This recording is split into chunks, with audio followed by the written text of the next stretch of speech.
Tuesday, 20 August. Welcome to the President's Daily Brief. I'm Mike Baker, your eyes and ears on the world stage. All right, let's get briefed.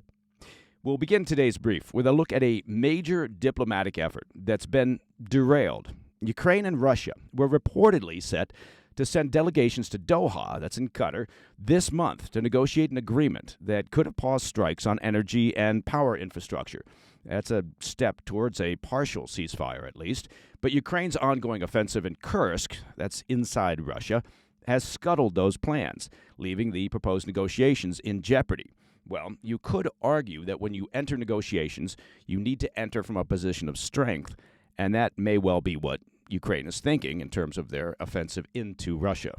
Later in the brief, we'll turn to the Middle East, where U.S. Secretary of State Antony Blinken is in a race against time. He's on the ground working to negotiate what many are calling the final chance to end the war in Gaza. Now, why they think it's the final chance as opposed to all the previous final chances, I'm not quite sure. Plus, the U.S. and South Korea have begun a large-scale military exercise to bolster their defense capabilities against North Korea. But Pyongyang is firing back with strong words, calling it a prelude to nuclear war. They're never ones to throw their teddies out of the crib, are they? And in today's back of the brief, it's a showdown between Elon Musk and Brazil. His social media platform X has closed its offices in the country after facing legal threats from a Brazilian judge, setting the stage for a high-stakes battle over free speech and censorship. But first, today's spotlight. With fighting in the Kursk region raging as Ukraine continues to press their advantage and move further into Russian territory, I want to take a moment to look at the ongoing diplomatic efforts to de-escalate the war and where they stand in the face of the incursion. With the Kursk invasion, Kyiv has managed to flip the script on Vladimir Putin and successfully bring the war home to Russia in a very real way, giving the Kremlin a taste of the destruction that Ukraine has endured since Moscow's invasion began back in February of 2022.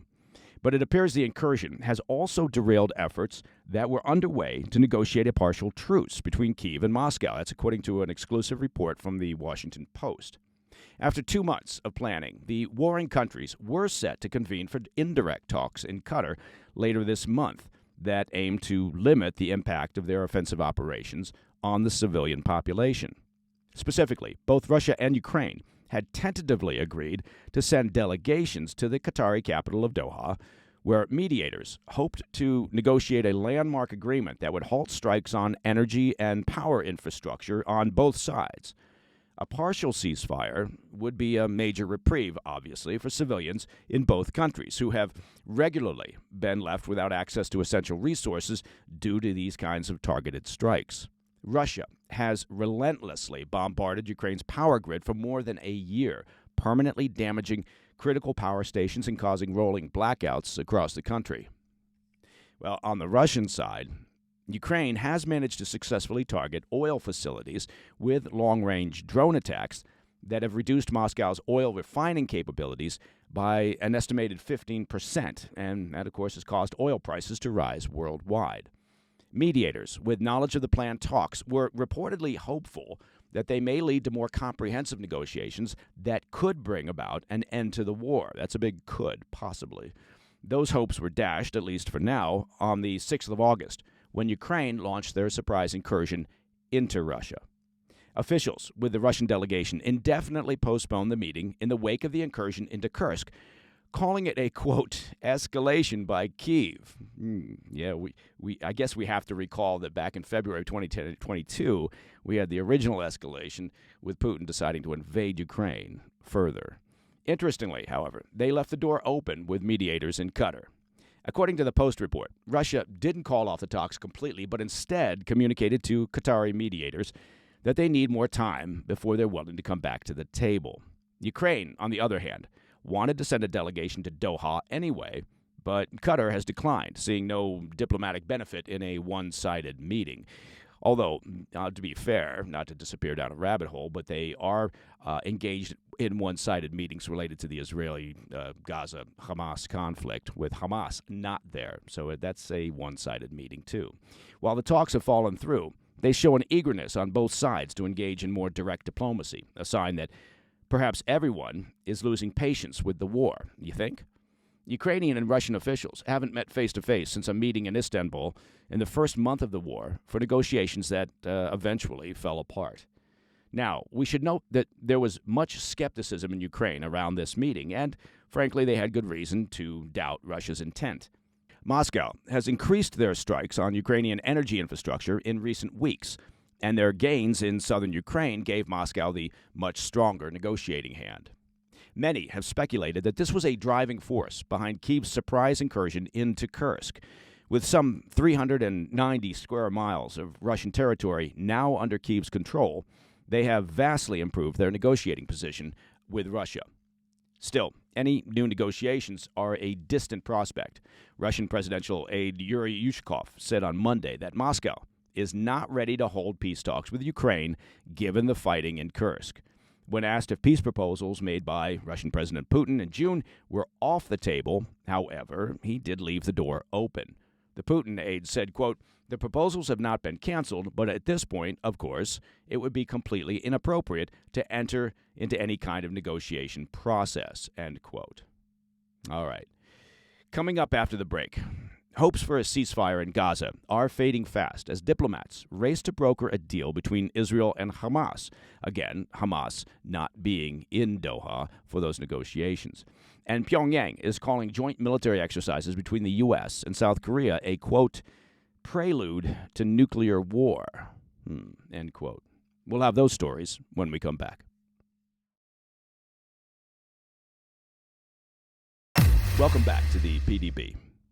I want to turn your attention to the emergency talks for a ceasefire in Gaza as hopes rapidly fade that mediators will be able to achieve a deal between Israel and Hamas. U.S. Secretary of State Antony Blinken has been on the ground in the Middle East and is essentially racing against time to secure the deal, meeting on Monday with delegations in the Qatari capital of Doha, along with Israeli President Isaac Herzog and Prime Minister Netanyahu. And that's according to a report from Reuters. On Monday, Blinken made a desperate appeal to those involved, saying it was the best and possibly last chance to secure a lasting peace and free the remaining hostages being held inside Gaza by Hamas. Blinken said, quote, "This is a decisive moment, probably the best, maybe the last opportunity to get the hostages home, to get a ceasefire, and to put everyone on a better path to enduring peace and security," end quote. Now, as we've discussed on the PDB, the emergency negotiations began last Thursday, though Hamas declined to directly participate, demanding that a previous proposal submitted by the group in early July be implemented, despite the fact that it includes measures that are non-starters for Israel. The ceasefire talks were paused over the weekend without a major breakthrough, though an updated proposal was circulated to both Israel and Hamas, and further talks resumed Monday. The talks center around a, quote, bridging proposal from the U.S. meant to address the last remaining gaps between Israel and Hamas. While Israel has eagerly engaged in these latest discussions and tentatively backed the U.S. proposal, Hamas appears intent on torpedoing the effort.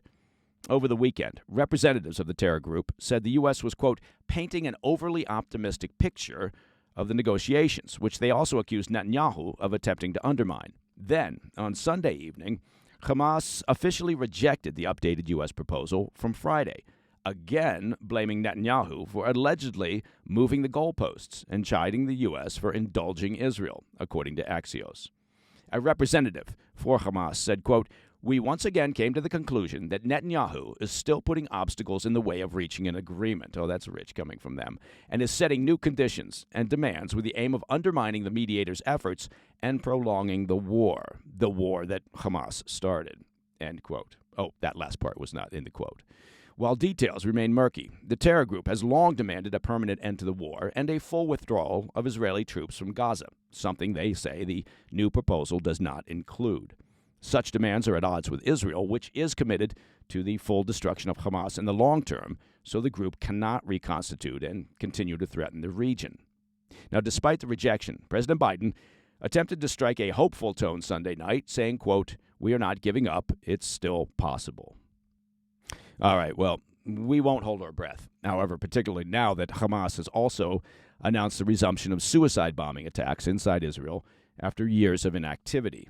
Hamas, along with the Palestinian Islamic Jihad, claimed responsibility Monday for a bombing near a synagogue in Tel Aviv on Sunday night that killed the bomber and injured a civilian. Hamas described it as a, quote, martyrdom operation and warned that suicide bombings would, quote, return to the forefront if Israel continues its operations inside Gaza. Now under the sole leadership of 7 October mastermind Yahya Sinwar, it appears that Hamas is ready to dig in and continue this war against Israel that they started. Moving on to the Korean Peninsula, where U.S. and South Korean troops commenced a military exercise on Monday, aiming to bolster their combined defense capabilities against nuclear-armed North Korea. The drills came at a time of escalating tensions on the peninsula, with North Korea condemning the exercises as invasion rehearsals. The annual summertime exercise, known as Yulchi Freedom Shield, occurs against a cycle of increased military activity on both sides. The exercise, one of the largest of its kind, is set to run through 29 August. And the drills include computer-simulated war games and over 40 field exercises, including live fire drills. Approximately 19,000 South Korean troops will participate in drills alongside civil defense and evacuation exercises, simulating a North Korean nuclear attack scenario. U.S. Forces Korea, which oversees 28,500 American troops in South Korea, did not disclose the number of American troops that will be involved in this operation. However, the U.S. recently increased the regional deployment of strategic assets, including the USS Theodore Roosevelt aircraft carrier and a B-1 Lancer bomber, which have both participated in recent joint drills with South Korea and Japan. The drills will address multiple threats, including those related to weapons of mass destruction, cyber attacks, and GPS jamming, which North Korea has been accused of conducting in May and June of this year. The exercises also integrate lessons learned from recent global armed conflicts, reflecting a broader strategy to prepare for modern warfare scenarios. Meanwhile, North Korea's government has repeatedly condemned these exercises, likening it to a, quote, beheading operation, yeah, that's what they called it, against Pyongyang and a prelude to a nuclear war. In a statement issued just hours before the exercises began, North Korea's foreign ministry reiterated that the drills are, quote, provocative war drills for aggression, and insisted that its own nuclear weapons program is necessary to maintain a balance of power that prevents war. Historically, North Korea has responded to these drills with displays of military force, such as a ballistic missile test. During last year's Freedom Shield exercises, North Korea conducted missile launches that it claimed simulated nuclear strikes on South Korean targets. Earlier this month, North Korean leader Kim Jong-un oversaw a ceremony in Pyongyang celebrating the delivery of 250 nuclear-capable missile launchers to frontline military units. During the event, Kim emphasized the need for a continuous expansion of North Korea's nuclear arsenal, declaring that his military must be prepared to launch preemptive nuclear strikes if the country's leadership is threatened. As the exercises continue, there is obviously a significant risk that North Korea could escalate its provocations. The situation is particularly delicate as it unfolds during the U.S. election year, which analysts suggest might influence North Korea's actions, as Kim Jong-un seeks to leverage the situation to gain concessions from Washington, including potential economic or security guarantees. All right, coming up in the back of the brief, Elon Musk, remember him? Well, he takes on Brazil, shutting down X's offices in the country as a showdown over free speech heats up. I'll have more on that after the break.